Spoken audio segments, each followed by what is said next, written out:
ಇದು ಸ್ಟ್ರೈಟ್ ಇದೆ ನೋಡಿ, ಸ್ಟ್ರೈಟ್ ಇದೆ. ಈ ಥರ ಕೈನ ಕ್ಲೋಸ್ ಮಾಡಿದಾಗ ಈ ಥರ ಕ್ಲೋಸ್ ಮಾಡ್ತಾರೆ. ಎಲ್ಬೋ ನಲ್ಲಿ ಈ ಮಧ್ಯದ ಭಾಗ ಒಳಗಡೆಗೆ ಅದರಿಂದ ಅದ್ಮಿರ್ಬೇಕು. 2 ಗೋಲಿಗಳಿರ್ತಾವೆ, ಗೋಲಿ ಕರೆಕ್ಟಾಗಿರ್ಬೇಕು. ಜಾಸ್ತಿ ದಪ್ಪ ಸಣ್ಣ ಇದ್ರು ಕೂಡ ಆಗೋದಿಲ್ಲ. ಕೆಲವು ಕಾಲು ಸಣ್ಣ ದಪ್ಪ ಇದ್ರು ಕೂಡ ತಗೊಳ್ಳೋದಿಲ್ಲ. 2 ಈಕ್ವಲ್ ಆಗಿರ್ಬೇಕು. ಅದು ಎತ್ತರ ಆಗಿರ್ಬೋದು ಅಥವಾ ಗಾತ್ರದಲ್ಲಿ ದಪ್ಪದಲ್ಲಿ ವಿಷಯದಾಗಿರ್ಬೋದು. ಜಾಸ್ತಿ ದಪ್ಪ ಫ್ಲಾಟ್ ಫುಟ್ ಅಲ್ಲಿ ಈ ಆಕಾರ ಇದೆಯಲ್ಲ, ಇದು ಒಳಗಡೆ ಫೈಲ್ಸ್ ಪ್ರಾಬ್ಲಮ್ ಕೂಡ ಚೆಕ್ ಮಾಡ್ತಾರೆ. ಎಷ್ಟೋ ಫೈಲ್ಸ್ಗಳು ಎಷ್ಟೋ ಮಕ್ಕಳಿಗೆ ಇರ್ತದೆ. ಆ ಫೈಲ್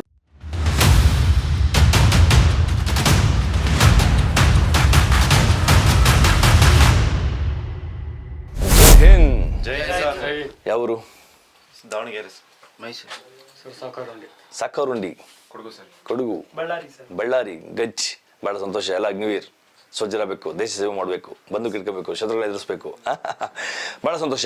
ನಮ್ಮ ಸೈನಿಕರು ಮೈಸೂರಿನಲ್ಲಿ ಮಕ್ಕಳಿಗೆ ನಾವು ಯಾವಾಗಲೂ ಕೂಡ ಪ್ರೀ ಮೆಡಿಕಲ್ ಚೆಕಪ್ ಮಾಡ್ತೀವಿ. ಯಾಕಂದ್ರೆ ಕೆಲವೊಂದು ಮಕ್ಕಳು ಗೊತ್ತಿರೋದಿಲ್ಲ, ಅದನ್ನ ಈಗಲೇ ಚೆಕ್ ಮಾಡೋದ್ರಿಂದ ಎಷ್ಟೋ ಅವ್ರ ಸಮಸ್ಯೆಗಳನ್ನ ಈಗಲೇ ಸರಿ ಮಾಡ್ಕೊಬೋದು. ಕೆಲವು ಇರುತ್ತೆ, ಎಲ್ಬೋ ಪ್ರಾಬ್ಲಮ್ ಇರುತ್ತೆ, ನಾಕ್ನಿ ಇರುತ್ತೆ, ಫ್ಲಾಟ್ ಫುಟ್ ಇರುತ್ತೆ, ಹೈಸ್ಕಲ್ ಪ್ರಾಬ್ಲಮ್ ಇರ್ತದೆ, ಸೊ ವ್ಯಾಕ್ಸ್ ಪ್ರಾಬ್ಲಮ್ ಇರುತ್ತೆ. ಎಲ್ಲವೂ ಕೂಡ ಇವಾಗ ಚೆಕ್ ಮಾಡ್ತಾ ಇರ್ತೀನಿ, ನೋಡ್ತಾ ಇರಿ. ಮೆಡಿಕಲ್ ಚೆಕಪ್ ಅಲ್ಲಿ ಇಂಪಾರ್ಟೆನ್ಸ್ ಏನಿದೆ ಅದೆಲ್ಲವೂ ಕೂಡ ನಾನು ನಿಮ್ಗೆ ತಿಳಿಸ್ತಾ ಹೋಗ್ತೀನಿ. ಸೊ ಈಗ ಮೆಡಿಕಲ್ ಚೆಕ್ ಮಾಡೋಣ, ಓಕೆನಾ?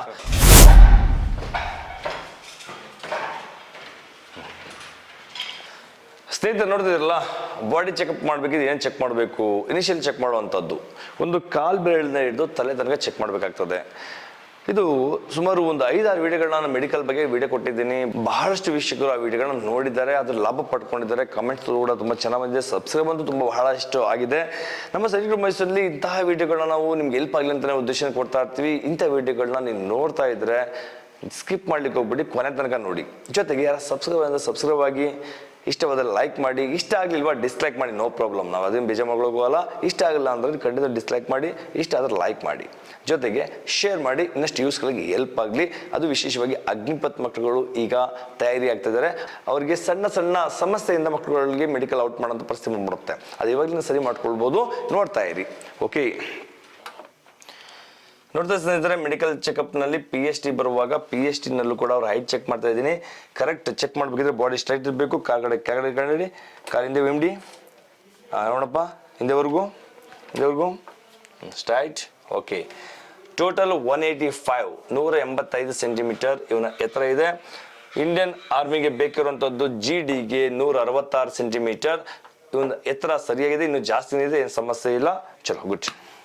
ಮೊದಲದಾಗಿ ಕಾಲು ನೋಡ್ತೀವಿ. ಕಾಲು ನೋಡಿದಿರಲ್ಲ, ಕಾಲಲ್ಲಿ ಬೆರಳು ನೋಡ್ಬೇಕಾಗುತ್ತೆ.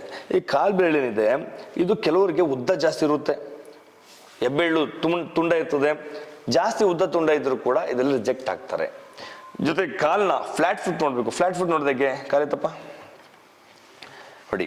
ಫ್ಲಾಟ್ ಫುಟ್ ಅಲ್ಲಿ ಈ ಆಕಾರ ಇದೆಯಲ್ಲ, ಇದು ಒಳಗಡೆ ಇದು ಅದ್ಮಿರ್ಬೇಕು. ಇದು ಒಳಗಡೆ MD ಮತ್ತೆ ಮುಂಗಾಲ್ ಮಾತ್ರ ಅದು ಕಾಣಿಸ್ಬೇಕು.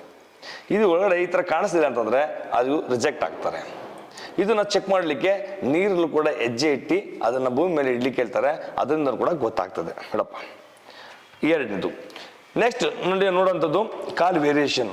ಉದ್ದ ತುಂಡ ಇರಬಾರ್ದು. ಎಷ್ಟೋ ಮಕ್ಕಳುಗಳಲ್ಲಿ ಸಣ್ಣ ಸಣ್ಣ ಸಮಸ್ಯೆ ಆಗಿರ್ತದೆ. ಒಂದು ಕಾಲು ದಪ್ಪ ಇರೋಂಥದ್ದು, ಒಂದು ಕಾಲು ಸಣ್ಣ ಇರೋಂಥದ್ದು. ಕೆಲವು ಕಾಲು ಸಣ್ಣ ದಪ್ಪ ಇದ್ರು ಕೂಡ ತಗೊಳ್ಳೋದಿಲ್ಲ. 2 ಈಕ್ವಲ್ ಆಗಿರ್ಬೇಕು. ಅದು ಎತ್ತರ ಆಗಿರ್ಬೋದು ಅಥವಾ ಗಾತ್ರದಲ್ಲಿ ದಪ್ಪದಲ್ಲಿ ವಿಷಯದಾಗಿರ್ಬೋದು. ಜಾಸ್ತಿ ದಪ್ಪ ಸಣ್ಣ ಇದು ಕೂಡ ಇರಬಾರ್ದು. ಇನ್ನ ಇಂಪಾರ್ಟೆಂಟ್ ಅಂದ್ರೆ ನಾಕ್ನಿ ಮಗು ಹುಟ್ಟಿದ ಮೇಲೆ ಅವ್ರ ಬೆಳವಣಿಗೆ ಮೇಲೆ ಡಿಪೆಂಡ್ ಆಗಿರ್ತದೆ. ಒಂದು ಹುಟ್ಟಿದವಾಗ್ಲೂ ಕೂಡ ಸಮಸ್ಯೆ ಆಗಿರ್ತದೆ. ಆ ಹುಟ್ಟ ಮೇಲೂ ಕೂಡ ಮಕ್ಕಳನ್ನ ಸರಿ ಗಮನಿಸುವುದಿಲ್ಲ. ಆ ನಾಕ್ನಿಂದಾಗಿ ಮಕ್ಕಳಿಗೆ ಕಾಳ ಕಷ್ಟ ಆಗಿರ್ತದೆ. ಅದರಿಂದಾಗಿ ನಾಕ್ನಿನಲ್ಲೂ ಕೂಡ ನಾವು ಚೆಕ್ ಮಾಡಬೇಕು. ನೋಡಿ, ಇದು ನಾಕ್ನಿ ಇಲ್ಲ, ಜಾಸ್ತಿ ನಾಕ್ನಿ ಇದ್ರೆ ಹಿಂಗೆ ಬಂದು ಹಿಂಗೆ ಹೋಗ್ಬಿಡುತ್ತೆ. ಇದು ಆಲ್ಮೋಸ್ಟ್ ಸರಿ ಇದೆ. ನಾಕ್ನಿ ಇರೋದನ್ನ ನಾನು ಯಾವ ಥರ ನಿಮ್ಗೆ ಡೆಮೋ ತೋರಿಸ್ತೀನಿ. ನನ್ನ ಟಿವಿಲಿ ನೋಡ್ಬೋದು, ಸ್ಕ್ರೀನಲ್ಲಿ ನಾಕ್ನಿ ಬಗ್ಗೆ ನಿಮ್ಗೆ ತಿಳಿಸ್ತಾ ಇದ್ದೀನಿ. ಯಾವ್ದೆಷ್ಟೋ ನಾಕ್ನಿ ಕ್ಲೋಸ್ ಇದೆ, ಹಿಂಗೆ ಬರುತ್ತೆ. ವೈಟ್ ನೀ ಇದ್ರೆ ಇದು ಹೊರಗಡೆಯಿಂದ ಹೋಗುತ್ತೆ, ಅದು ಕೂಡ ನೀವು ನೋಡ್ಬೋದು. ನೆಕ್ಸ್ಟ್ ನೋಡುವಂಥದ್ದು ಟೈಸ್ಗಳಿದ್ದಾವೆ. ಟೈಸ್ದಲ್ಲಿ ಬರುವಂಥದ್ದು ಇನ್ನು ಹೊಟ್ಟೆ ಭಾಗ ಮತ್ತು ಟೈಸ್ಗಳ ಮಧ್ಯೆ ಇರುವಂಥದ್ದು ಪ್ರೈವೇಟ್ ಪ್ಲೇಸ್ ಏನಿದೆ. ಪ್ರೈವೇಟ್ ಪ್ಲೇಸ್ಗೂ ಕೂಡ ನಾನು ಆಲ್ರೆಡಿ ವಿಡಿಯೋ ಅಪ್ಲೋಡ್ ಮಾಡಿದ್ದೀನಿ. ಪ್ರೈವೇಟ್ ಪ್ಲೇಸಲ್ಲೂ ಕೂಡ ಹೇಳ್ಬೇಕು ಅಂತಂದ್ರೆ ಅದರಲ್ಲಿ ಮುಜುಗರ ಪಡ್ಕೊಳ್ಳೋದು ಏನು ವಿಶೇಷತೆ ಏನಿಲ್ಲ. ಯಾಕೆಂದರೆ ಡಾಕ್ಟರ್ ಕೆಲಸ ಒಂದು ಶರೀರವನ್ನು ಪ್ರತಿಯೊಂದೊಂದು ಪಾರ್ಟ್ಸ್ ಥರ ಯೋಚನೆ ಮಾಡ್ತಾರೆ. ಆಯ್ತಾ, ನಾವು ಕೂಡ ಯೋಚನೆ ಮಾಡಬೇಕು. ಈ ಶರೀರದಲ್ಲಿರುವಂಥ ಪ್ರೈವೇಟ್ ಪಾರ್ಟ್ಸ್ಗಳಲ್ಲೂ ಕೂಡ ಅಷ್ಟೇ 2 ಗೋಲಿಗಳಿರ್ತವೆ. ಗೋಲಿ ಕರೆಕ್ಟಾಗಿರಬೇಕು. ಜಾಸ್ತಿ ದಪ್ಪ ಸಣ್ಣ ಇದ್ರೂ ಕೂಡ ಆಗೋದಿಲ್ಲ. ಇನ್ನು ಇರುವಂಥ ಮಧ್ಯದ ಭಾಗ ಏನಿದೆ ಅದು ಕೂಡ ಸರಿ ರೀತಿ ಇರಬೇಕಾಗುತ್ತೆ. ಅದು ಮೆಡಿಕಲ್ ಇನ್ನೊಂದ್ಸಲ ನೀವು ಚೆಕ್ ಮಾಡ್ಕೊಳ್ಳಿ. ಅದನ್ನು ನಾನು ಓಪನ್ ಆಗಿ ಹೇಳಲಿಕ್ಕೆ ಆಗ್ತಿಲ್ಲ, ನೀವು ಬೇಕಾದ್ರೆ ಚೆಕ್ ಮಾಡ್ಕೊಬೋದು. ಅದರಲ್ಲಿ ಏನೋ ಸಮಸ್ಯೆ ಕಂಡು ಬಂತಂದ್ರೆ ಅದು ಕೂಡ ರಿಜೆಕ್ಟ್ ಆಗೋ ಚಾನ್ಸ್ ಜಾಸ್ತಿ ಇರುತ್ತೆ. ಹೊಟ್ಟೆ ಭಾಗದಲ್ಲಿ ಒಕ್ಕಳ ಭಾಗ ಇರುತ್ತೆ, ಇದು ಏನು ಸಮಸ್ಯೆ ಏನಿಲ್ಲ. ಈ ಒಕ್ಕಳ ಭಾಗದಲ್ಲಿ ಫುಲ್ ಮುಚ್ಚೋಗಿದ್ರೆ, ಜಾಸ್ತಿ ಹೋಲಿದ್ರೆ, ಏನಾದರೂ ಸಾತ್ರ ಸಮಸ್ಯೆಗಳಿದ್ರೆ ಒಕ್ಕಳದಲ್ಲೂ ಕೂಡ ಔಟ್ ಮಾಡ್ತಾರೆ. ಇನ್ನು ಮುಂದೆ ಮೇಲ್ಗಡೆ ಬನ್ನಿ, ಎದೆ ಭಾಗ. ಚೆಸ್ಟ್ನಲ್ಲಿ ಈ ಮಧ್ಯದ ಭಾಗ ಒಳಗಡೆಗೆ ಅದಂತ ಅದ್ಮಿರಬೇಕು. ಅದು ಬಿಟ್ಟರೆ ಚೆಸ್ಟ್ ಎರಡು ಕಡೆ ಇದೆಯಲ್ಲ ಈಕ್ವಲ್ ಇರಬೇಕು. ಒಂದು ಕಡೆ ಜಾಸ್ತಿ ದಪ್ಪ, ಒಂದು ಕಡೆ ತುಂಬ ಸಣ್ಣ ಇದ್ರೂ ಕೂಡ ರಿಜೆಕ್ಟ್ ಆಗ್ತಾರೆ. ಇನ್ನಿರುವಂಥ ಎರಡು ನಿಪ್ಪಲ್ಗಳಿದ್ದಾವೆ. ನಿಪ್ಪಲ್ಗಳು ಅಷ್ಟೇ ಎರಡುಗಳು ವ್ಯತ್ಯಾಸ ಇರಬಾರ್ದು, ಒಂದೇ ಶೇಪಲ್ಲಿ ಇರಬೇಕು. ಒಂದು ಕೆಳಗಡೆ ಜಾಸ್ತಿ, ಮೇಲ್ಗಡೆ ಕೆಲವು ಇರ್ತದೆ, ಕೆಳಗಡೆ ಮೇಲ್ಗಡೆ ಇದ್ರು ಕೂಡ ತಗೊಳ್ಳೋದಿಲ್ಲ. ಹೊರಗಡೆ ಜಾಸ್ತಿ ಇರ್ಬೋದು, ಹೊರಗಡೆ ಹತ್ರ ಇರಬಾರ್ದು. ಇದು ಕೂಡ ಸಮಸ್ಯೆ ಇದ್ರೆ ರಿಜೆಕ್ಟ್ ಮಾಡ್ತಾರೆ. ಎದೆ ಭಾಗನೂ ಕೂಡ ಅಷ್ಟೇ ಅವಶ್ಯಕತೆ ಇದೆ. ನೆಕ್ಸ್ಟು ಇನ್ನು ಮೇಲ್ಗಡೆ ಇರುವಂಥ ನೆಕ್ಕಲ್ಲೂ ಅಷ್ಟೇ ಕೆಲವು ಜಾಸ್ತಿ ಎತ್ತರ ಇರ್ತದೆ, ಕೆಲವು ಜಾಸ್ತಿ ಉಬ್ಬಿರ್ತದೆ, ಈ ಥರ ಸಮಸ್ಯೆಗಳಾಗ್ತವೆ. ಗಂಟಲದಲ್ಲಿ ಸಮಸ್ಯೆ ಇರ್ತದೆ. ಇದರಲ್ಲೂ ಕೂಡ ಕೆಲವು ಲಾಸ್ಟ್ ಒಂದು ಮೆಡಿಕಲ್ನಲ್ಲಿ ಈ ಗಂಟಲ ಭಾಗದಲ್ಲಿ ಕೂಡ ಒಂದು ಕ್ಯಾಂಡಿಡೇಟು ರಿಜೆಕ್ಟ್ ಆಗಿದೆ. ಈ ಭಾಗನೂ ಕೂಡ ಅಷ್ಟೇ. ಸೊ ನಾರ್ಮಲ್ ಆಗಿ ಇರಲೇಬೇಕಾಗ್ತದೆ.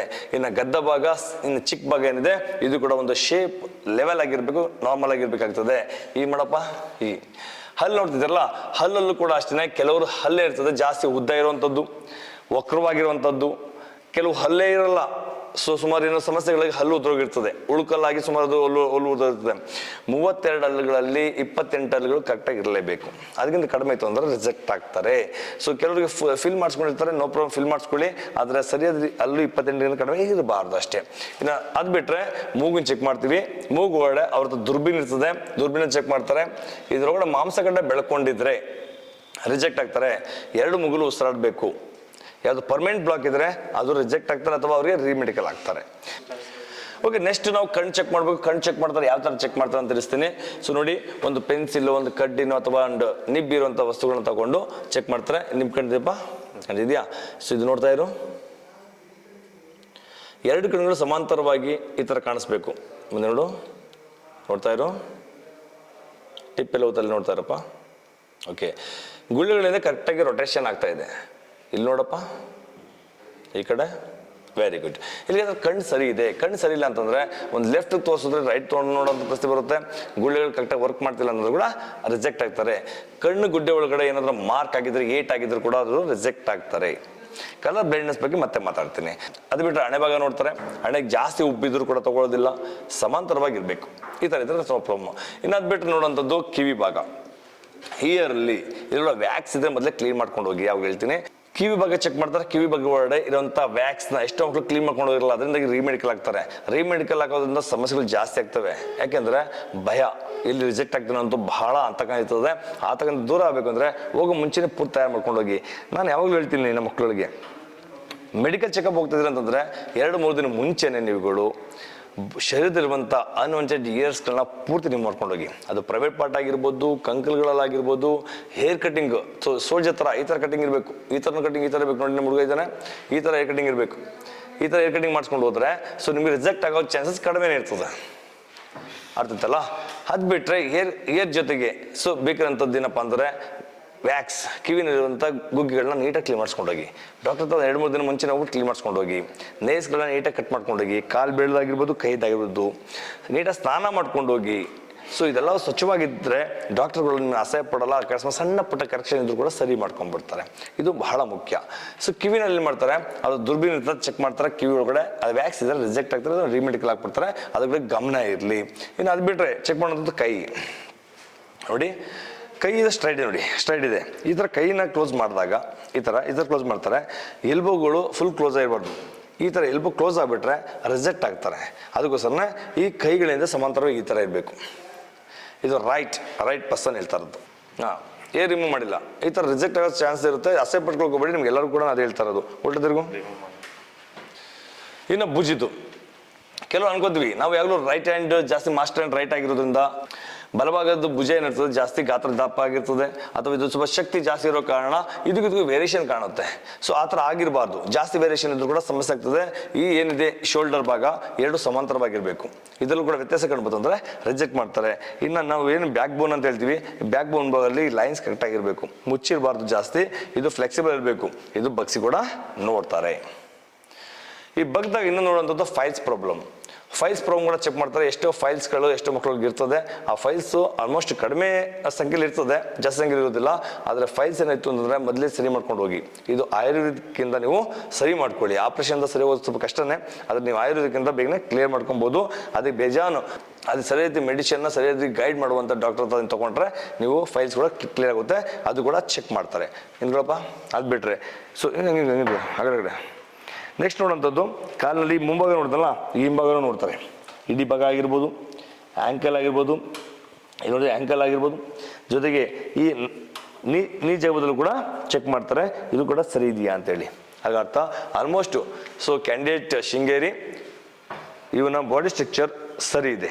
ಇನ್ನು ಪ್ರೈವೇಟ್ ಪಾರ್ಟ್ ಅಂತ ನಾವು ಚೆಕ್ ಮಾಡಿಲ್ಲ, ಅದನ್ನು ನಾವು ಚೆಕ್ ಮಾಡ್ತೀವಿ, ಬಟ್ ಅದು ನಿಮಗೆ ತೋರ್ಸೋಕೆ ಹೋಗಲ್ಲ, ಬೇಜಾರು ಮಾಡ್ಕೊಬೇಡಿ. ಸೊ ಇದೇ ಥರ ಚೆಕ್ ಮಾಡ್ದಲ್ದೇ ನೆಕ್ಸ್ಟ್ ನೋಡೋದು PST. ಪಾಪ ಇಲ್ಲಿಗೆ ಪ್ರೀ ಮೆಡಿಕಲ್ ಚೆಕಪ್ ಮಾಡಬೇಕಿದ್ರೆ ಜೊತೆಗೆ PST ಚೆಕ್ ಮಾಡ್ತಾರೆ, ಫಿಸಿಕಲ್ ಸ್ಟ್ಯಾಂಡರ್ಡ್ ಟೆಸ್ಟ್. ಅದರಲ್ಲಿ ಬರುವಂಥದ್ದು ಹೈಟು, ವೆಯ್ಟು, ಚೆಸ್ಟ್. ಈಗ ವೆಯ್ಟ್ ಚೆಕ್ ಮಾಡ್ತಿದ್ದೀನಿ, 61 kg ಇದ್ದಾನೆ. ಕ್ಯಾಂಡಿಡೇಟ್ನ ಎತ್ತರ ಮತ್ತು ವಯಸ್ಸಿನ ತಕ್ಕಂತೆ ತೂಕ ಇರಬೇಕಾಗ್ತದೆ. ತೂಕದಲ್ಲಿ ಒಂದು 5 to 10% ವ್ಯತ್ಯಾಸ ಆದರೂ ಕೂಡ ನಡೆಯುತ್ತೆ. ಜಾಸ್ತಿ ವ್ಯತ್ಯಾಸ ಇದ್ದರೆ ರಿಜೆಕ್ಟ್ ಮಾಡ್ತಾರೆ ಅಥವಾ ರೀಮೆಡಿಕಲ್ ಆಗ್ತಾರೆ. ಇಲ್ಲಪ್ಪ ನೆಕ್ಸ್ಟ್ ನೋಡೋದು ಚೆಸ್ಟ್ ಭಾಗ. ಕೈ ಎತ್ತು. ಚೆಸ್ಟ್ ಭಾಗ ನೋಡುವಂಥದ್ದು ತುಂಬ ಮಕ್ಕಳಲ್ಲಿ ಗಾಬರಿ ಇರ್ತದೆ, ಎಲ್ಲಿ ಚೆಕ್ ಮಾಡ್ತಾರೆ ಅಂತೇಳಿ. ಈ ನಿಪ್ಪಲ್ ಭಾಗದಲ್ಲಿ ಇಲ್ಲಿ ಪ್ರಯತ್ನ ಮಾಡ್ತಾರೆ. ಇಲ್ಲಿ ಆಲ್ಮೋಸ್ಟ್ ಇಲ್ಲಿ ಹಿಡಿಯೋದಿಲ್ಲ. ಹಿಡಿಯುವಂಥದ್ದು ಭಾಗ ನಿಮಗೆ ಚೆಸ್ಟ್ ನಿಪ್ಪಲ್ನ ಕೆಳಭಾಗದಲ್ಲಿ ಹಿಡಿತಾರೆ. ಈ ಥರ ಹಿಡಿತಾರೆ. ಇಲ್ಲಿಂದ ಚೆಸ್ಟ್ನ ನಾರ್ಮಲ್ ಕಂಡೀಷನ್ ನಿಮ್ಗೆ ಗೊತ್ತಿದೆ, 77 ಸೆಂಟಿಮೀಟರ್ ಇರಲೇಬೇಕು ನಾರ್ಮಲಲ್ಲಿ. ಇನ್ನು ಎಕ್ಸ್ಪೆನ್ಷನ್ ಮಾಡಿದಾಗ 5 ಸೆಂಟಿಮೀಟರ್ ಮಿನಿಮಮ್ ಎಕ್ಸ್ಪೆನ್ಷನ್ ಆಗಬೇಕು, ಅದನ್ನು ಜಾಸ್ತಿನೇ ಆಗಬೇಕಾಗುತ್ತೆ. ಇದು ನಾರ್ಮಲ್ ಕಂಡೀಷನ್. ಈ ಒಂದು 76 ಇದೆ. ಹಾಗಾದರೆ ಚೆಸ್ಟ್ಗೆ ಇನ್ನೂ ಚೆಸ್ಟು ಅವಶ್ಯಕತೆ ಇದೆ, ಇನ್ನೊಂದು ಸೆಂಟಿಮೀಟರ್ ಜಾಸ್ತಿ ಆಗಬೇಕು. ಹಾಗಾದ್ರೆ ನೋಡೋಣ ಈಗ ಚೆಸ್ಟ್ ಎಕ್ಸ್ಪೆನ್ಷನ್. ಚೆಸ್ಟ್ ಅಪ್ ಕರೆಕ್ಟಾಗಿ 5 ಸೆಂಟಿಮೀಟರ್ ಅಪ್ ಮಾಡ್ತಿದ್ದಾನೆ. ಅದ್ರ ಅಪ್ ಮಾಡೋದು ರೀತಿ ಆ ಥರ ಇಲ್ಲ, ಅಂದ್ರೆ ಕರೆಕ್ಟಾಗಿ ಅಪ್ ಮಾಡಿದ್ರೆ ಕರೆಕ್ಟಾಗಿ ಎಕ್ಸ್ಪೆನ್ಷನ್ ಮಾಡೋದು ಇನ್ನೂ 7 to 8 ಸೆಂಟಿಮೀಟರ್ ಕೂಡ ಅಪ್ ಮಾಡ್ಬೋದು. ಬಟ್ ಅದನ್ನ ಇನ್ನೂ ಬಂದಿಲ್ಲ, ಅದನ್ನು ಪ್ರಾಕ್ಟೀಸ್ ಮಾಡಿಸ್ತೀನಿ. ಇದಾದ ನಂತರ ಹೈಟ್ ಚೆಕ್ ಮಾಡೋದನ್ನ ನಿಮಗೆ ತೋರಿಸ್ತೀನಿ. ಓಕೆ ಚಲೋ. ನೆಕ್ಸ್ಟ್ ಐಸ್ನ ಚೆಕ್ ಮಾಡಲಿಕ್ಕೆ ಒಂದು ಸೈಜ್, ಅವ್ರಿಗೆ ದೂರದೃಷ್ಟಿ, far distance, near distance, colour ಬ್ಲೈಂಡ್ನೆಸ್ನ ಚೆಕ್ ಮಾಡ್ತಾರೆ. ಅದು ಹೇಗೆ ಚೆಕ್ ಮಾಡ್ತಾರೆ ಅಂತ ತೋರಿಸ್ತಾ ಹೋಗ್ತೀನಿ. ಈಗ ನನ್ನ ಹತ್ರ ಇರುವಂಥದ್ದು ಇದು ಫಾರ್ ಡಿಸ್ಟೆನ್ಸು, ನಿಯರ್ ಡಿಸ್ಟೆನ್ಸು ಮತ್ತು ಕಲರ್ ಬ್ಲೈಂಡ್ನೆಸ್ 3 ಚೆಕ್ ಮಾಡ್ಬೋದು. ವಿಶೇಷವಾಗಿ ಕಲರ್ ಬ್ಲೈಂಡ್ನೆಸ್ನ ಇದರಲ್ಲಿ ಚೆಕ್ ಮಾಡಲಿಕ್ಕೆ ನನ್ನ ಹತ್ರ ಇಶಿಯಾರ ಇದೆ. ನೀವು ಕೂಡ ಆನ್ಲೈನಲ್ಲಿ ನೀವು ಹುಡುಕೊಂಡು ಚೆಕ್ ಮಾಡ್ಕೊಬೋದು, ಅಥವಾ ನೀವು ಮನೇಲಿ ಯಾರು ಪ್ರಾಕ್ಟಿಕಲ್ ಆಗಿ ಯಾರಾದ್ರೂ ಎಲ್ಲಿ ತೊಗೊಂಡು ತಯಾರಿ ಮಾಡ್ಬೋದು. ನೋಡಿ ತೋರಿಸ್ತಾ ಇದ್ದೀನಿ. ಇದರೊಳಗೆ ಏನಿದೆಯಪ್ಪ ಶೃಂಗೇರಿ 12 ಇದೆಯಾ? 12 ಒಳಗಡೆ ಇರುವಂಥ ಕಲರ್ ಏನಪ್ಪ? ಕೆಂಪು ಮತ್ತೆ ಹಸಿರು. Very good. ಇದ್ರೊಳಗಡೆ ಏನಿದೆಯಪ್ಪ? 3 ಕಲರ್ ಏನು? ಕೆಂಪು, ಹಸಿರು, ಆಮೇಲೆ ಓಕೆ. ಅಲ್ಲಿಗೆ ಅರ್ಥ ಕಲರ್ ಬ್ಲೈಂಡ್ನೆಸ್ ಇವಂಗಿಲ್ಲ, ಏನು ಸಮಸ್ಯೆ ಇಲ್ಲ.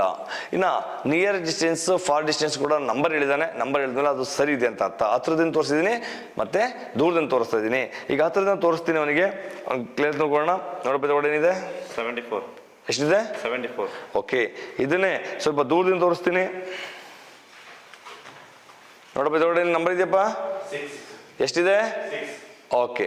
ಸೊ ಅಲ್ಗರ್ಥ ಇವನಿಗೆ ಫಾರ್ ಡಿಸ್ಟೆನ್ಸ್ ಮತ್ತು ನಿಯರ್ ಡಿಸ್ಟೆನ್ಸ್ ಜೊತೆಗೆ ಕಲರ್ ಬ್ಲೈಂಡ್ನೆಸ್ ಕೂಡ ಕ್ಲಿಯರ್ ಆಗಿದೆ, ಏನು ಸಮಸ್ಯೆ ಇಲ್ಲ. ಇದು 6/6 ಇರಲೇಬೇಕು. ಇಂಡಿಯನ್ ಆರ್ಮಿ ಹೋಗ್ತಾ ಇದ್ದಾರೆ, 6/6 ಕಡಿಮೆ ಇದೆ ತಗೊಳ್ಳೋದಿಲ್ಲ. ಆಲ್ಮೋಸ್ಟ್ ಇಲ್ಲಿರೋ ಮಕ್ಕಳುಗಳಿಗೆ ಸೊ ಸರಿ ಇದೆ ಅಂತ ಅನ್ಕೊಂಡಿದ್ದೀನಿ. ನಮ್ಮ ಸೈನಿಕರ ಮೈಸೂರಿನಲ್ಲಿ ತರಬೇತಿ ಪಡ್ಕೊಳ್ಳುವಂಥ ಮಕ್ಕಳಿಗೆ ಕೇವಲ ಎಜುಕೇಷನ್, ಕೇವಲ ಫಿಸಿಕಲ್ ಅಂತಲ್ಲ, ಅವರಿಗೆ ನಾವು ಈ ಥರ ಎಲ್ಲ ಥರದ್ದು ಕೂಡ ನಾವು ತಯಾರಿ ಮಾಡ್ತೀವಿ. 360 ಡಿಗ್ರಿ ಆ್ಯಂಗಲ್ನಲ್ಲಿ ಮಕ್ಕಳಿಗೆ ಹೆಲ್ಪ್ ಆಗಬೇಕು ಅನ್ನೋದು ನಮ್ಮ ಉದ್ದೇಶವಾಗಿರ್ತದೆ. ಪ್ರೀ ಮೆಡಿಕಲ್ ಚೆಕಪ್ ಆಗಿರ್ಬೋದು, ಡಾಕ್ಯುಮೆಂಟೇಷನ್ ಆಗಿರ್ಬೋದು, ಯಾವುದೇ ರೀತಿ ಅಪ್ಲಿಕೇಶನ್ ಕೊಡೋದಾಗಿರ್ಬೋದು, ಇರಲಿಕ್ಕೆ ಇಲ್ಲಿ 24/7 ಕೇರಿಂಗ್ ಬೇಕಿರೋಂಥ ಎಲ್ಲ ಸೌಲಭ್ಯಗಳನ್ನ ವ್ಯವಸ್ಥೆನ ಮಾಡಿಕೊಟ್ಟಿದ್ದೀವಿ. ನಮ್ಮ ಸೈನಿಕರ ಮೈಸೂರಲ್ಲಿ ಬರುವಂಥ ಮಕ್ಕಳಿಗೆ ಯಾವುದೇ ರೀತಿ ಕೊರತೆ ಇರಬಾರ್ದು. ಎಲ್ಲರೂ ಕೂಡ ತನ್ನ ಜೀವನದಲ್ಲಿ ಏನೋ ಸಾಧನೆ ಮಾಡ್ಕೊಂಡು ಹೋಗಬೇಕು ಅನ್ನೋದೇ ಉದ್ದೇಶವಾಗಿರ್ತದೆ. ಇವತ್ತು ಕೊಟ್ಟಂಥ ಈ ಮೆಡಿಕಲ್ ಚೆಕಪ್ ಬಗ್ಗೆ ನಿಮ್ಮ ಅಭಿಪ್ರಾಯ ಏನು? ನಮ್ಮ ಕಾಮೆಂಟ್ಸ್ ಬಾಕ್ಸಲ್ಲಿ ತಿಳಿಸಿ. Thank you. ನಮಸ್ತೆ. ಜೈ ಹಿಂದ್. ನಮಸ್ತೆ, ಜೈ ಹಿಂದ್. ಸರಿಕಡ ಮೈಸೂರಿನಲ್ಲಿ ನಡೆಸ್ಕೊಡುವಂತ ಫಿಸಿಕಲ್ ಫಿಟ್ನೆಸ್ ನ ಬೆನಿಫಿಟ್ ಬಗ್ಗೆ, ವಿಶೇಷವಾಗಿ ಅಗ್ನಿವೀರರು ಯಾರೀಗ PETಗೆ ತಯಾರಾಗ್ತಿದ್ರ ಅಂತ ಮಗಳಿಗೆ ಏನೇನು ಬೆನಿಫಿಟ್ ಸಿಗುತ್ತೆ ಅನ್ನೋದ್ರ ಬಗ್ಗೆ ನಾನು ಹೇಳ್ತಾ ಹೋಗ್ತೇನೆ, ಕೇಳ್ಕೊಳ್ಳಿ. ಮೊದಲನೇದಾಗಿ 24/7 ನಿಮ್ಗಳನ್ನ ನಾವು ಕೇರ್ ತಗೊಂತೀವಿ. ಅಗ್ನಿಪತ್ ಫಿಸಿಕಲಿ ತಯಾರಾಗುವಂತ ಮಕ್ಕಳು ಬಹಳಷ್ಟು ವರ್ಕೌಟ್ ಮಾಡ್ತಾರೆ, ಅವ್ರಿಗೆ ಆರೋಗ್ಯ ಬಹಳ ಮುಖ್ಯ. ಆದ ಕಾರಣ ನಮ್ಮ ಸೈನಿಕರ ಮೈಸೂರಿನಲ್ಲಿ ನೀರಿನ ವ್ಯವಸ್ಥೆಗೆ ಯಾವುದೇ ರೀತಿ ಕೊರತೆ ಇಲ್ಲ. 24 ಗಂಟೆಯಲ್ಲಿ 2 ಬಾರಿ 3 ಬಾರಿ ಸ್ನಾನ ಮಾಡಬಹುದು. ಬಟ್ಟೆ ಒಲಿಗೆ ಕೂಡ ಯಾವುದೇ ರೀತಿ ಸಮಸ್ಯೆ ಇರುವುದಿಲ್ಲ, ಎಲ್ಲ ರೀತಿಯ ತಯಾರಿ ಇದೆ. ಅದ್ರ ಜೊತೆಗೆ ವಿಶೇಷವಾಗಿ ಹೆಲ್ತಿ ಫುಡ್, ಆರೋಗ್ಯವೇ ಭಾಗ್ಯ ಎನ್ನುವಂತೆ ಹೆಲ್ತಿ ಫುಡ್ ಕೂಡ ನಾವು ಇಲ್ಲಿ ವ್ಯವಸ್ಥೆನ ಮಾಡಿಕೊಡ್ತಾ ಇದ್ದೀವಿ. ಜೊತೆಗೆ ಅಂತಹ ಮಕ್ಕಳಿಗೆ ಎಕ್ಸ್ಟ್ರಾ ಡೈಟಿಂಗ್ ಕೂಡ ವ್ಯವಸ್ಥೆ ಮಾಡಲಾಗಿದೆ. PETಗೆ ಬರುವಂತ 1600 metre running, pull ups, zigzag and 9 feet ditch ನ ಪ್ರಾಕ್ಟಿಕಲ್ ಆಗಿ 100% ನಿಮಗೆ ತಯಾರು ಮಾಡ್ತೀವಿ. ಅದು ಬಿಟ್ಟರೆ next PST physical standard test ಬರುವಂತ ಹೈಟ್, ವೆಯ್ಟ್, ಚೆಸ್ಟ್ ಯಾರ್ಯಾರು ಕಡಿಮೆ ಇದೆ ಅದನ್ನ ನಾವು ಗಮನಿಸಿ ಎಕ್ಸ್ಟ್ರಾ ಕೇರ್ ತಗೊಂಡು ಇಂಪ್ರೂವ್ಮೆಂಟ್ ಮಾಡ್ತೀವಿ. ಪ್ರೀ ಮೆಡಿಕಲ್ ಚೆಕ್ಅಪ್ ಬಹಳ ಮುಖ್ಯ. ಎಷ್ಟು ಮಕ್ಕಳಿಗೆ ನಾಕ್ನೇ ಇರುತ್ತೆ, ಎಲ್ಬೋ ಕ್ಲೋಸ್ ಇರುತ್ತೆ, ಏನಾದರೂ ಸಮಸ್ಯೆಗಳಿರ್ತವೆ, ಅದನ್ನ ಅಂಗಗಳನ್ನ ಸರಿಯಾದ ಚೆಕ್ ಮಾಡಿ ಸರಿಯಾದ ಗೈಡ್ ಮಾಡ್ತೀವಿ, ಅದಕ್ಕೆ ಸರಿಯಾದ ಟ್ರೀಟ್ಮೆಂಟ್ ಕೊಡಿಸೋಕೆ ವ್ಯವಸ್ಥೆನ ಮಾಡ್ತೀವಿ. ಜೊತೆಗೆ ಆಗುವಂಥದ್ದು ಡಾಕ್ಯುಮೆಂಟೇಶನ್ಗೆ ಹೆಲ್ಪ್. ಎಷ್ಟು ಮಕ್ಕಳು ಡಾಕ್ಯುಮೆಂಟ್ಸ್ ಬಗ್ಗೆ ಸರಿಯಾದ ರೀತಿ ಮಾಹಿತಿ ಇರೋದಿಲ್ಲ, ಅದ್ರ ಬಗ್ಗೆ ನಾವು ಅವ್ರಿಗೆ ಹೆಲ್ಪ್ ಮಾಡ್ತೀವಿ. ಇನ್ನೊಂದು ವಿಶೇಷತೆ ಏನಪ್ಪಾ ಅಂತಂದ್ರೆ ಅಡಾಪ್ಟಬಿಲಿಟಿ ಟೆಸ್ಟ್. ಅದು ನಾನು ವಿಡಿಯೋ ಕೊಟ್ಟಿದ್ದೀನಿ, ವಿಡಿಯೋದಲ್ಲಿ ನೋಡಿ ಅದ್ರ ಬಗ್ಗೆನೂ ಕೂಡ ನಾವು ಸಂಪೂರ್ಣವಾಗಿ ನಿಮ್ಮ ತಯಾರಿ ಮಾಡ್ತೀವಿ. ಬರೀ ಇಷ್ಟೇ ಅಲ್ಲ, ಪ್ರತಿಯೊಂದು ಅಗ್ನಿಪತ್ ರ್ಯಾಲಿನಲ್ಲಿ ನಾವು ಕ್ಯಾಂಪಸ್ನ ಹಾಕೊಳ್ತೀವಿ, ಮಕ್ಕಳಿಗೆ ಅನುಕೂಲ ಆಗಲಿ. ಕೇವಲ ನಮ್ಮ ಸಾಮಾನ್ಯ ಮಕ್ಕಳುಗಳಲ್ಲ, ಹೊರಗಡೆ ಬರೋ ಮಕ್ಕಳುಗಳು ಹೆಲ್ಪ್ ಆಗಲಿ ಅಂತೇಳಿ ನಾವು ಕ್ಯಾಂಪಸ್ ಹಾಕೊಳ್ತೀವಿ. ಆ ಕ್ಯಾಂಪಸ್ನ ಲಾಭ ಪಡ್ಕೊಳ್ಳಿ ಅಂತೇಳಿ ವಿಶೇಷವಾಗಿ ನಮ್ಮ ಅಕಾಡೆಮಿಲಿ ತರಬೇತಿ ಪಡ್ಕೊಳ್ತಾರೆ ಮಕ್ಕಳಿಗೆ ಬಹಳಷ್ಟು ಅನುಕೂಲ ಆಗ್ತದೆ. ಕ್ಯಾಂಪಸ್ ಎಲ್ಲಿ ರ್ಯಾಲಿ ನಡೆಸ್ಕೊಡ್ತಿದ್ದಾರೆ, ಇವಾಗ ಕೊಡಗಿನಲ್ಲಿ ಮಡಿಕೇರಿ ರ್ಯಾಲಿ ನಡೀತಿದೆ, ಅಲ್ಲಿ ನಾವು ಕ್ಯಾಂಪಸ್ನ ಹಾಕೊಂಡು ಮಕ್ಕಳಿಗೆ ಹೆಲ್ಪ್ ಮಾಡ್ತೀವಿ. ಟ್ರಾನ್ಸ್ಪೋರ್ಟೇಷನ್ ಮಕ್ಕಳಿಗೆ ಹೋಗಿ ಬರ್ಲಿಕ್ಕೆ ಬಹಳ ಕಷ್ಟ ಆಗುತ್ತೆ, ಅದು ಕೂಡ ಹೆಲ್ಪ್ ಮಾಡ್ತೀವಿ. ವೀಕ್ಲಿ ಟ್ವೈಸ್, ಈಗ ಕಡಿಮೆ ಸಮಯ ಇರುವ ಕಾರಣ ವಾರಿಗೆ 2 ಬಾರಿ ಸ್ಟೇಡಿಯಂನಲ್ಲಿ ಪಕ್ಕ ಟೆಸ್ಟ್ ತಗೊಂತೀವಿ. ಟೆಸ್ಟ್ ಅಲ್ಲಿ ಅವರ ಇಂಪ್ರೂವ್ಮೆಂಟ್ ನ ಚೆಕ್ ಮಾಡ್ತೀವಿ, ಎಲ್ಲಿ ವೀಕ್ ಆಗ್ತಿದ್ದಾರೆ ಅದು ಗಮನಿಸಿ ಸರಿಯಾದ ಗೈಡ್ ಮಾಡಿ ಮಕ್ಕಳನ್ನ ತಯಾರಿ ಮಾಡ್ತೀವಿ. ಬರೀ ಇಷ್ಟೇ ಅಲ್ಲ ಸ್ನೇಹಿತರೆ, ನಿಮ್ಮೊಂದಿಗೆ ನಾನು ಬ್ಲ್ಯಾಕ್ ಇಟ್ಕೊಂಡ್ಬಿಡೋ ಶ್ರೀಧರ್ ಸದಾ ನಿಮ್ಮ ರ್ಯಾಲಿ ಮುಗಿಯೋ ತನಕ ಕೂಡ ನಾನು ನಿಮ್ಮ ಜೊತೆ ಇರ್ತೀನಿ, ಇದು ಗ್ಯಾರಂಟಿ ಪಕ್ಕ. ನಾವು ತಯಾರಿ ಮಾಡೋದು ಹೇಗೆ ಅನ್ನೋದಿತ್ತು ಅಂದ್ರೆ, ವಾರದ ಪೂರ್ತಿ schedule, morning, day, evening, night ಎಷ್ಟು ಅವಶ್ಯಕತೆ ಇದೆ ಅಷ್ಟು ಅವ್ರಿಗೆ ತಯಾರಿ ಮಾಡ್ತೀವಿ. ಅದು ಪುಲ್-ಅಪ್ಸ್ಗಳಿಗಾಗಿರ್ಬೋದು, ರನ್ನಿಂಗ್ ಆಗಿರ್ಬೋದು. ಸ್ಪೀಡ್ ರನ್ ಬೇಕಾ, ಶಾರ್ಟ್ ರೂಟ್ಗಳನ್ನ ತಯಾರಿ ಮಾಡಿದ್ದೀವಿ. ಇವ್ರು ಎಂಡ್ಯೂರೆನ್ಸ್ ಸ್ಟ್ರೆಂಥಿಂಗ್ ಜಾಸ್ತಿ ಬೇಕಾ ಅಂತವ್ರಿಗೆ ಲಾಂಗ್ ರೂಟ್ ರನ್ನಿಂಗ್ ಮಾಡಿಸ್ತೀವಿ. ಬರೀ ರನ್ನಿಂಗೇ ಮಾಡಿಸೋದಲ್ಲ, ವರ್ಕೌಟ್ ಅವ್ರಿಗೆ ಏನು ಅವಶ್ಯಕತೆ ಇದೆ ಅಷ್ಟೇ ವರ್ಕೌಟ್ ಅನ್ನು ತಯಾರಿ ಮಾಡ್ತಾ ಇದ್ದೀವಿ. ನಮ್ಮ ಸೈನಿಕರ ಮೈಸೂರಿನಲ್ಲಿ ಈಗಲೂ ಕೂಡ ಮಕ್ಕಳಿಗೆ ಸೀಟ್ಸ್ ಇದೆ. ಯಾರು ಆಸಕ್ತ ಮಕ್ಕಳಿಗಿದ್ರೆ ಬಂದು ಜಾಯ್ನ್ ಆಗಿ ನಿಮ್ಮ ಉಜ್ವಲ ಭವಿಷ್ಯನ ರೂಪಿಸ್ಕೊಳ್ಳಿ. ನಮ್ಮಲ್ಲಿ ಯಾವುದೇ ರೀತಿ ಲಿಮಿಟ್ ಸೀಟ್ಸ್ ಇಲ್ಲ, ವಿಶೇಷವಾಗಿ ಅಗ್ನಿವೀರ್ ಮಕ್ಕಳಿಗೆ. ನಮ್ಮ ಸೈನಿಕರ ಮೈಸೂರಿನಲ್ಲಿ ಎಲ್ಲ ಥರದ ತರಬೇತಿ ನಡೆಸ್ತಾ ವಿಶೇಷವಾಗಿ ಕಾಳಜಿ ವಹಿಸುವಂಥದ್ದು ಅಗ್ನಿಪತ್ ಸೋಲ್ಜರ್ಸ್ಗಳಿಗೆ. ಏನಕ್ಕಪ್ಪ ಅಂದರೆ ಅವರ ಮನಸ್ಸು ಭಾರತೀಯ ಸೇನೆಯಲ್ಲಿ ಸೇರಿ ಭಾರತಾಂಬೆಯ ಸೇವೆ ಸಲ್ಲಿಸಬೇಕು ಎಂಬ ಮನೋಭಾವನೆ ಇದೆಯಲ್ಲ, ಅದಕ್ಕೆ ನಾವು ಕೃತಜ್ಞತೆ ಸಲ್ಲಿಸಬೇಕು. ಅಂತ ಮಕ್ಕಳಿಗೆ ಸಪೋರ್ಟ್ ಮಾಡಬೇಕು ಅನ್ನೋ ಉದ್ದೇಶದಿಂದ ನಮ್ಮ ಸೇನೆಯಲ್ಲಿ ಸೇವೆ ಸಲ್ಲಿಸಬೇಕು ಎಂಬ ಆ ಉತ್ಸಾಹ ಮನಸ್ಸಿದೆಯಲ್ಲ, ಅಂತ ಮಕ್ಕಳು ಸಪೋರ್ಟ್ ಮಾಡಬೇಕು ಅನ್ನೋದೇ ನಮ್ಮ ಉದ್ದೇಶವಾಗಿದೆ. ಅದಕ್ಕೋಸ್ಕರನೇ ನಾವು 24/7 ಕೇರ್ ತಗೊಂಡು ಲಾಸ್ಟ್ ಡೇನಲ್ಲೂ ಕೂಡ ನಮ್ಮ ಹತ್ರ ಬಂದರೂ ಕೂಡ ನಾವು ತಯಾರಿ ಮಾಡ್ತೀವಿ.